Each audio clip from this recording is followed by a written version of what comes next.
Once again, welcome back to our channel Geography by Rohtas sir. आज का जो हमारा चैप्टर रहेगा वो रहेगा fertility, measures of fertility and determinants of fertility. यानी कि प्रजननशीलता क्या है, उसको हम कैसे माप सकते हैं और इसके निर्धारक जो तत्व है या इसके जो कारक है वो कौन कौन से हैं। तो चलिए शुरुआत करते हैं इस लेसन की। तो सबसे पहले हम जानने की कोशिश करेंगे कि फर्टिलिटी क्या है, यानी जिसको हम बोलते हैं प्रजननशीलता। प्रजननशीलता का जो अभिप्राय है किसी स्त्री अथवा किसी स्त्री समूह द्वारा, यानी कि ग्रुप ऑफ जो फीमेल्स है या जो फीमेल्स है उसके द्वारा किसी समय विशेष के कुल सजीव जन्मे बच्चों की वास्तविक संख्या से है। यानी कि यदि एक ग्रुप ऑफ जो फीमेल या वीमेन्स किसी किसी समय विशेष के अंदर कुल जो लाइव बर्थ को जन्म देती है उसी को हम फर्टिलिटी यानी कि प्रजननशीलता बोलते हैं। तो fertility refers to the actual number of total live birth, actual यानी कि वास्तविक में सजीव जन्मे हुए बच्चों की जो संख्या है बोर्न बाय वीमेन और a group of women at a particular time, इसको हम बोलते हैं fertility. Meaning and definition of fertility. चलिए शुरुआत करते हैं कि इसकी डेफिनेशन क्या है, इसका मीनिंग क्या है, फर्टिलिटी का अर्थ और परिभाषा। साधारणतया प्रजननता का जो अभिप्राय है किसी स्त्री या उसके समूह के द्वारा किसी समय अवधि में कुल सजीव जन्मे बच्चों की वास्तविक संख्या से है। जैसा कि अभी हमने डिस्कस किया था कि किसी एक ग्रुप के द्वारा यानी कि जो फीमेल्स है वीमेन्स है उनके द्वारा टोटल जो एक्चुअल लाइव जो बर्थ है during a particular period of time, यानी समय विशेष की अवधि के अंदर जो बच्चों की जो कुल वास्तविक संख्या है, जन्मे हुए सजीव बच्चों की जो संख्या है उसको हम प्रजननता बोलते हैं। तो प्रजननता का संबंध जनसंख्या के एक मात्र एक वर्ग से है। यह वर्ग उस स्त्री जनसंख्या संबंध है जो प्रजनन योग्य आयु रखती है, यानी कि जो जो फर्टिलिटी के योग्य है, यानी कि जिसमें प्रजननशीलता होती है 15 से लेकर 49 वर्ष की जो आयु वर्ग की जो विशेष जो स्त्री जनसंख्या है उससे ये रिलेटेड है। प्रजननता के मापों में सजीव बच्चों को ध्यान में रखा जाता है, यानी कि हम ये देखते हैं इसके अंदर कुल कितने बच्चों ने जन्म लिया है जो लाइव जो जीवित है। हम मरने वाले बच्चों की संख्या को इसमें काउंट नहीं करते हैं। अर्थात सफलता का अर्थ कि जीवित पशुओं की संख्या भी दी जा सकती है। तो इसलिए हम मान सकते हैं कि फर्टिलिटी का मतलब क्या है कि एक समय विशेष के अंदर या दो समय बिंदुओं के बीच में यदि किसी स्त्री समूह द्वारा टोटल जो लाइव बर्थ है जन्मे हुए बच्चों की जो संख्या है उससे हम इसको मान सकते हैं। फर्टिलिटी एंड फकंडिटी, यहाँ पर जो प्रजननशीलता और संतान उत्पादकता में अंतर होता है। देखिए प्रजननशीलता यानी कि फर्टिलिटी और संतान उत्पादकता का मतलब होता है फकंडिटी। तो संतान उत्पादक शक्ति से जो तात्पर्य है किसी स्त्री में बच्चे को जन्म देने की अक्षमता या शक्ति से है। यानी कि जो फकंडिटी है इसका मतलब क्या है कि किसी स्त्री के अंदर बच्चे को जन्म देने की क्षमता या शक्ति से है, चाहे उसने बच्चे को जन्म दिया हो या ना दिया हो।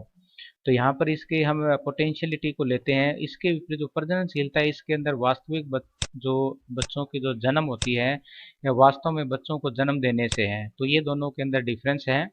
इसको इंग्लिश मीडियम देखते हैं कि there is a difference between the fertility and child productivity. The child production power refer to the ability, ये चाइल्ड प्रोडक्शन यानी कि क्षमता जो है वो एबिलिटी और power of a women to give birth, यानी कि वीमेन के अंदर या औरतों के अंदर जो है एक मतलब जो शक्ति या जो अक्षमता से है जो बच्चों को जन्म दे सकती है, regardless of whether she has given birth to a child और नॉट, चाहे उसने बच्चे को जन्म दिया या नहीं दिया है। दूसरे शब्दों में कह सकते हैं तो फर्टिलिटी है refer to actually giving birth to the children, जो वास्तव में बच्चों को जन्म देने की क्षमता या उसकी संख्या से इसको हम मेजर कर सकते हैं। प्रजननशीलता के माप, अभी हम बात करते हैं कि यहाँ पर प्रजननशीलता के कौन कौन से माप है। बहुत सारे माप है, जैसे कि हम गुड बर्थ की बात करें, अशोधित मृत्यु जन्म दर की बात करें, सॉरी प्रजनन अनुपात, बाल महिला अनुपात की बात करें, यानी कि फर्टिलिटी रेशो या वीमेन चाइल्ड रेशो की हम बात करते हैं। इसी तरह से जनरल फर्टिलिटी है, ए स्पेसिफिक फर्टिलिटी है, टोटल फर्टिलिटी है ना, रिप्रोडक्शन रेट है। तो बहुत सारे ये फर्टिलिटी को हम मेजर कर सकते हैं। वन बाय वन डिस्कस करते हैं इस पे किस प्रकार से हम इसको काउंट कर सकते हैं या मेजर कर सकते हैं। तो यहाँ पर देख सकते हैं जो फर्टिलिटी जो रेट्स है यानी कि जो प्रजननशीलता जो दर है उसको हम तीन तरीके से डिफाइन कर सकते हैं, वो मेजर कर सकते हैं। एक तो जन्म दर के इतिहास के आधार पर, या रिप्रोडक्शन रेट के आधार पर या एक्चुअल प्रोडक्शन। तो इसके अंदर बहुत सारी आती हैं, क्रूड बर्थ रेट है, जनरल फर्टिलिटी रेट है, ए स्पेसिफिक रेट है, या कुल प्रजनन दर है, संचयी प्रजनन दर है, मानवकृत या प्रमाणित दर है, वैवाहिक जन्म दर है या शोधित जन्म दर है। इस प्रकार से हम वन बाय वन इसके ऊपर डिस्कस करते हैं। तो सबसे पहले हम लेते हैं कि CBR, जिसको हम बोलते हैं क्रूड बर्थ रेट, यानी कि जिसको हम अशोधित जन्म दर बोलते हैं। इसको हम कैसे मेजर करते हैं, यहाँ पर देख सकते हैं कि किसी वर्ष विशेष में यानी कि समय विशेष के अंदर दिए गए क्षेत्र में कुल जन्मे शिशुओं की संख्या, यानी कुल कितने बच्चों ने जन्म लिया एक समय टाइम पीरियड के अंदर, और उसी वर्ष विशेष में क्षेत्र विशेष की कुल जनसंख्या, यानी कि टोटल नंबर ऑफ पॉपुलेशन उस समय की, एक समय पीरियड की, और उसी में कुल कितने बच्चों ने जन्म लिया, उसको यदि हम 1000 से काउंट करते हैं तो हम उसको बोल सकते हैं कि ये हमारा CBR है। तो यहाँ प्रजननशीलता का जो मतलब है कि ये प्रजननशीलता को मापने की सबसे सरल और सबसे सिंपल विधि जिसको हम बोल सकते हैं, किसी विशेष में जन्मे कुल बच्चों की संख्या या उस वर्ष की कुल जनसंख्या के मध्य, कुल जनसंख्या यानी कि उस क्षेत्र की कुल जनसंख्या और कुल बच्चे जो जन्मे बच्चों की संख्या के मध्य जो अनुपात होता है उसको व्यक्त करता है, और इसे प्रति हजार में व्यक्त किया जाता है। तो यहाँ पर देख सकते हैं किस प्रकार हम इसका जो फार्मूला दिया गया है, इसमें यहाँ ले सकते हैं टोटल लाइव बर्थ या टोटल पॉपुलेशन उस क्षेत्र की, और इसको यदि हम 1000 से यानी कि 1000 से मल्टीप्लाई करें हमारे पास में ये आ जाती है। तो यहाँ पे एग्जाम्पल दिया है, मान लीजिए यहाँ पर किसी समय विशेष के अंदर 500 बच्चों ने जन्म लिया है और यहाँ की जो कुल जनसंख्या है वो 20,000 है, और उसको 1000 से मल्टीप्लाई करते हैं तो इसका मतलब है कि 25 प्रति हजार जो है लाइव बर्थ है या क्रूड बर्थ रेट है। इसके बाद में आता है हमारा GFR, यानी कि जनरल फर्टिलिटी रेट, जिसको हम सामान्य प्रजनन दर भी बोलते हैं। तो सामान्य प्रजनन दर का अभिप्राय प्रजनन योग्य आयु अथवा गर्भधारण काल की प्रति हजार स्त्रियों द्वारा जन्मित कुल जीवित शिशुओं की संख्या से है। तो यह दर कुल ऐसी स्त्रियों की एक वर्ष या अवधि में सामान्य उर्वरता के स्वरूप का दिग्दर्शन कराती है। उर्वरता सदा 1000 के अंदर इसको रिप्रेजेंट करते हैं, व्यक्त की जाती है। तो यहाँ हम देख सकते हैं इसको हम कैसे कैलकुलेट कर सकते हैं, जनरल फर्टिलिटी रेट को, GFR जिसको हम बोलते हैं। यहाँ पर देखिए ये क्षेत्र विशेष भर में सजीव जन्मे बच्चों की संख्या, बी का मतलब यहाँ पर बर्थ है, टोटल लाइव बर्थ है, और यहाँ पर ये जो है PF का मतलब है कि उस समय विशेष के अंदर जो कुल जो प्रजनन योग्य जो स्त्रियां हैं, जैसे कि 15 से लेकर 49 आयु वर्ग की स्त्रियों की कुल संख्या, टोटल जनसंख्या हम नहीं लेते यहाँ पर, हम उन टोटल फीमेल्स की नंबर लेते हैं और उसको 1000 से मल्टीप्लाई करते हैं, तो हमारे पास ये सामान्य प्रजनन जो शीलता आ जाती है। तो बी का मतलब यहाँ पर देख सकते हैं कि बी में जन्मित जीवित शिशुओं की संख्या, और BF का मतलब यहाँ पर जो है कुल हमारे 15 से लेकर 49 आयु वर्ग अथवा प्रजनन योग्य आयु के बीच में स्त्रियों की कुल संख्या से है। नेक्स्ट हमारे इसके अंदर आता है एज स्पेसिफिक फर्टिलिटी रेट, यानी कि आयु विशिष्ट प्रजननता दर।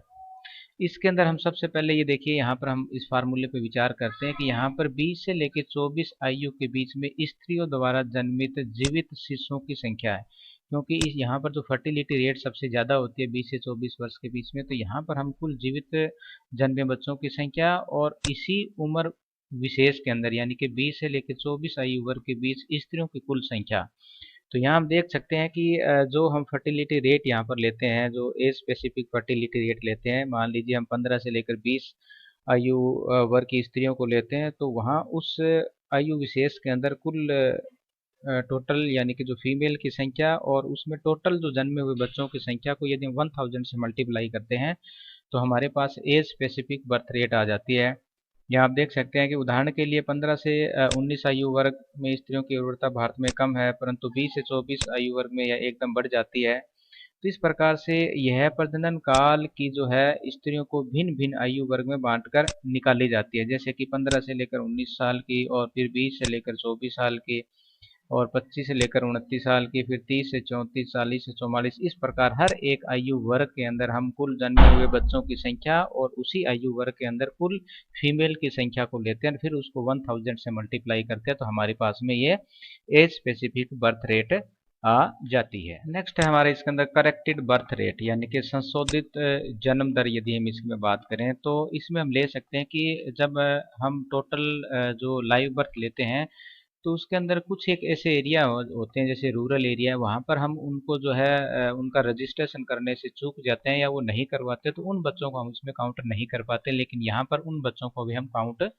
करते हैं। तो देखते हैं कि जब हम अशोधित जन्म दर की गणना करते हैं तो कुछ ऐसे जन्मों को उसमें सम्मिलित नहीं कर पाते जिनकी सूचना का पंजीकरण नहीं होता, यानी कि जिनका जो रजिस्ट्रेशन नहीं हो पाता, उनको हम क्या CBR क्रूड बर्थ रेट के अंदर उनको काउंट नहीं कर पाते हैं। प्राय ग्रामीण क्षेत्रों के अंदर लोग जन्मे बच्चों का पंजीकरण नहीं कराते, अतः प्रजनन संबंधी आंकड़ों का सही सही ज्ञान नहीं हो पाता। तो ऐसी दशा में सही जन्म दर की संख्या में जोड़ दिया जाता है, यानी कि उनको हम जो टोटल हमारा जो लाइव बर्थ है उसके अंदर जितने भी रजिस्ट्रेशन उनको भी हम उसके अंदर ऐड कर देते हैं। तो यह अनुमानित जो संख्या है संपूर्ण पंजीकृत संख्या का एक छोटा सा हिस्सा हो सकती है। तो संशोधित जन्म दर सदैव जो हमारी असंशोधित जन्म दर से अधिक होती है। तो यहाँ पर देख सकते हैं कि ये जो बी है, यानी कि वर्ष विशेष में पंजीकृत जन्मों की संख्या, यानी कि जितने भी बच्चे जन्म हुए हैं उनका किन किन का रजिस्ट्रेशन हुआ है, और वर्ष विशेष में अपंजीकृत जन्मों की संख्या। यहाँ पर तो है टोटल जो जिनका रजिस्ट्रेशन हुआ है बी, और जिनका नहीं हुआ है उन दोनों को हम जोड़ देते हैं, और उस समय विशेष की कुल जनसंख्या को यदि हम 1000 से मल्टीप्लाई करते हैं तो हमारे पास में ये संशोधित जन्म दर आ जाती है, यानी कि करेक्टेड बर्थ रेट, जिसके अंदर हम रजिस्ट्रेशन और नॉन रजिस्ट्रेशन जितने बच्चे हैं सभी को हम इसमें ऐड करके यदि यदि हम इसको निकालते हैं तो वो हमारे पास में करेक्टेड बर्थ रेट आ जाती है। उसके बाद में है कॉमुलेटिव और एडिटिव रेट, संचयी या योगात्मक प्रजननता दर। यह कुल प्रजनन दर से मिलती जुलती दर है जिसको उर्वरता दर है। इसकी गणना भी आयु विशिष्ट जन्म के आधार पर, यानी कि एज स्पेसिफिक जो बर्थ रेट है उसके आधार पर की जाती है।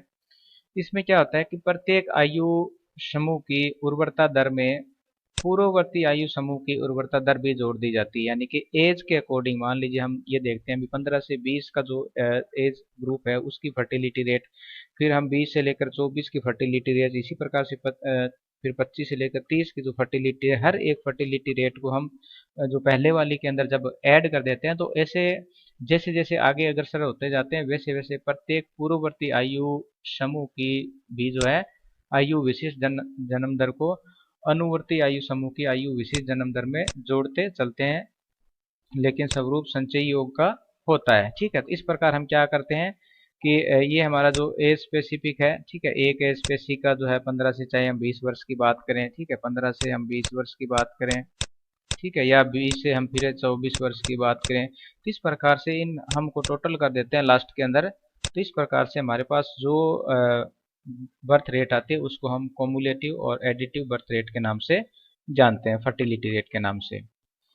उसके बाद में ह्यूमनाइज और सर्टिफाइड रेट, यानी कि मानवकृत अथवा प्रमाणित जन्म दर, ये एक नए प्रकार की है। हम देख सकते हैं यहाँ पर कि आयु विशिष्ट जन्म दर के आधार पर जन्मे कुल बच्चों की संख्या, यानी कि ए स्पेसिफिक रेट के आधार पर यदि हम बात करें तो टोटल लाइव जो बर्थ है और उसको फिर 1000 से मल्टीप्लाई करके यदि हम यहाँ की जो 10 लाख जो जनसंख्या दी गई है मानी हुई मानक जो जनसंख्या है, इसको यदि हम इसे डिवाइड करते हैं तो हमारे पास में ये मानवकृत या सर्टिफाइड जो रेट आ जाती है। यहाँ पर हम देख सकते हैं कि कुल जन्म दर भी एक प्रकार से प्रमाणित जो प्रजनन दरें ही होती हैं, क्योंकि इसकी गणना 1000 स्त्रियों के प्रत्येक आयु वर्ग पर की जाती है तथा कुल प्रजनन दरों में स्त्रियों की संख्या आयु संरचना एक जैसी ही होती है। तो ये एक ये ह्यूमनाइज और सर्टिफाइड डेथ रेट है, सॉरी बर्थ रेट है। उसके बाद में मैरिटल बर्थ रेट, यानी कि वैवाहिक जन्म दर। वैवाहिक जन्म दर किसी जनसंख्या में एक वर्ष की अवधि के अंदर, यानी कि एक समय या एक साल के अंदर में वैधानिक रूप से जन्म लेने वाली संतानों का उस जनसंख्या की प्रजनन काल आयु से संबंधित संपूर्ण विवाहित स्त्रियों के साथ स्थापित प्रति हजार अनुपात है। यानी कि हम यहाँ कह सकते हैं कि एक वर्ष में उत्पन्न वैध, यानी कि जो वैलिड हमारे पास जो जिनका रजिस्ट्रेशन हुआ है शादी के बाद जो बच्चे जो हमारे जन्म लेते हैं, तो जो वैलिड हमारे पास जो लाइव बर्थ है और उसी साल के अंदर जनन योग्य आयु की विवाहित स्त्रियों की संख्या, यानी कि जिनकी मैरिज हो चुकी है और they are able to give the birth to a child, तो जनन योग्य आयु की विवाहित स्त्रियों को यदि हम 1000 से मल्टीप्लाई करते हैं तो हमारे पास में क्या आ जाता है, यहाँ पर मैरिटल जो बर्थ रेट आ जाता है। तो इस प्रकार जन्म दर की जनगणना के लिए या गणना के लिए किसी निश्चित जनसंख्या में, यानी कि एक जो हमारी कुल जो जनसंख्या है, निश्चित डिफाइंड जो पॉपुलेशन है में, एक वर्ष की अवधि के अंदर वैधानिक जन संबंधी घटनाओं को उस जनसंख्या की प्रजनन योग्य विवाहित स्त्रियों की संख्या से भाग देकर 1000 से गुणा कर दिया जाता है। तो हमारे पास में जो वैवाहिक जन्म दर वैधानिक और अवैधानिक प्रजनन प्रवृत्तियों पर प्रकाश डाल सकते हैं। तो इस प्रकार हम देख सकते हैं कि कितने जो है वैलिड जो बर्थ है, वैलिड नॉन वैलिड, तो इससे हम इनको काउंट कर सकते हैं। इसके बाद में फिर हमारा reproduction rate.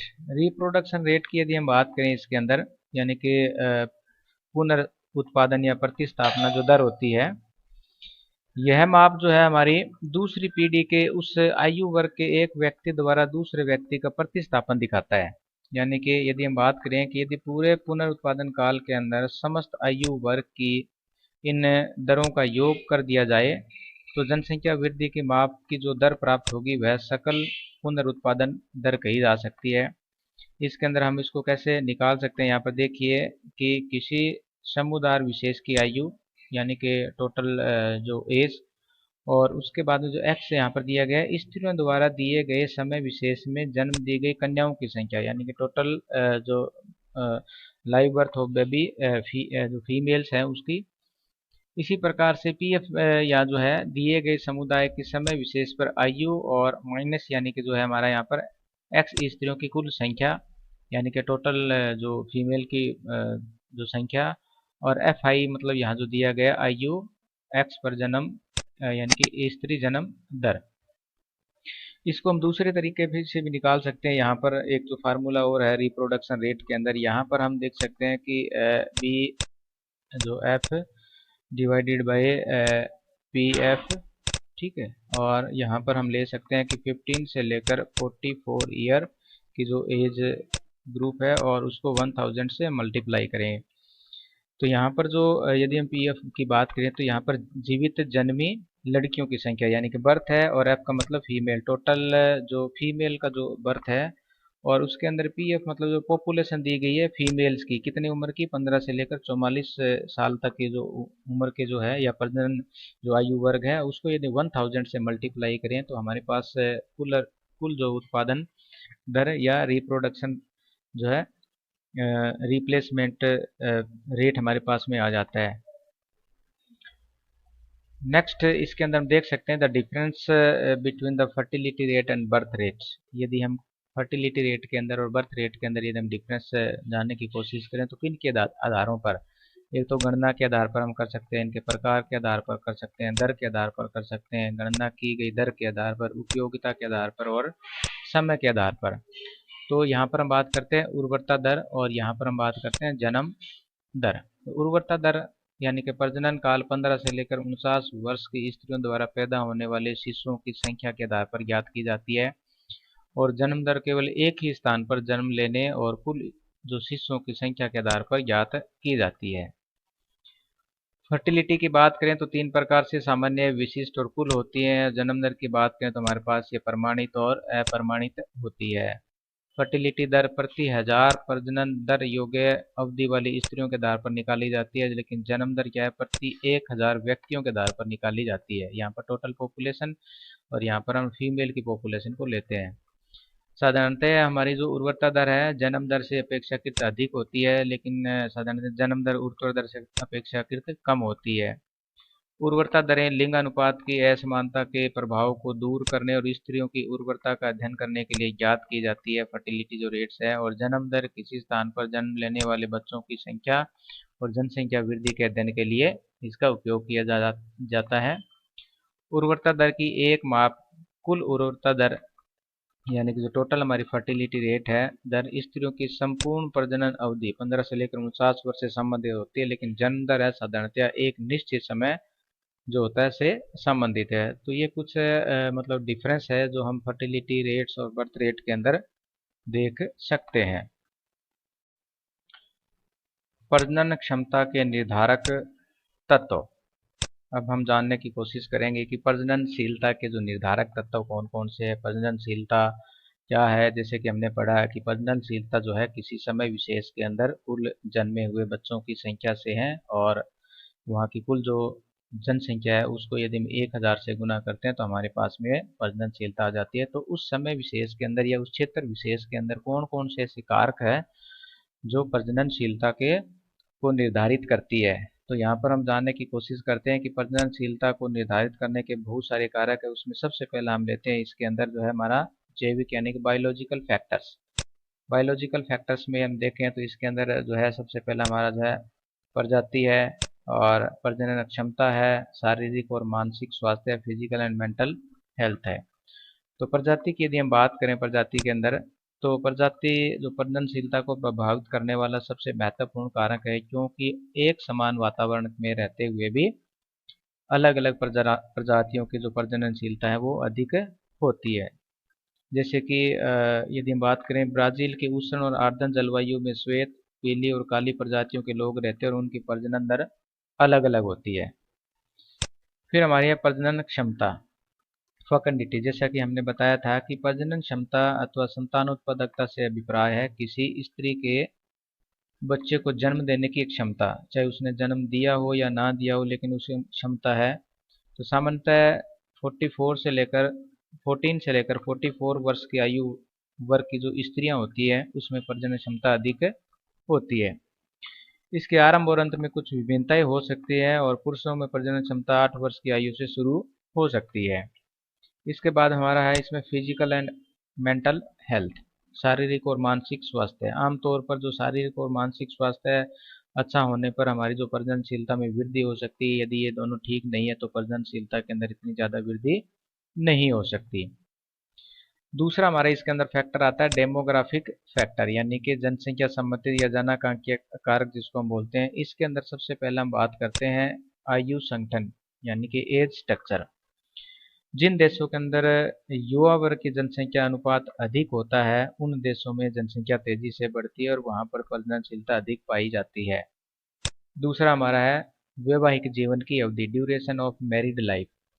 Duration of married life का मतलब है कि जहाँ पर जिस देशों के अंदर बाल विवाह के अंदर ही जो है मतलब छोटी उम्र के अंदर ही शादी हो जाती है, तो वहाँ पर जो है जो वैवाहिक जीवन काफ़ी लंबा होता है, वहाँ पर हमें क्या है उत्पादकता अधिक देखने को मिलती है। उसके बाद में फिर हमारा आता है इसमें डेथ रेट।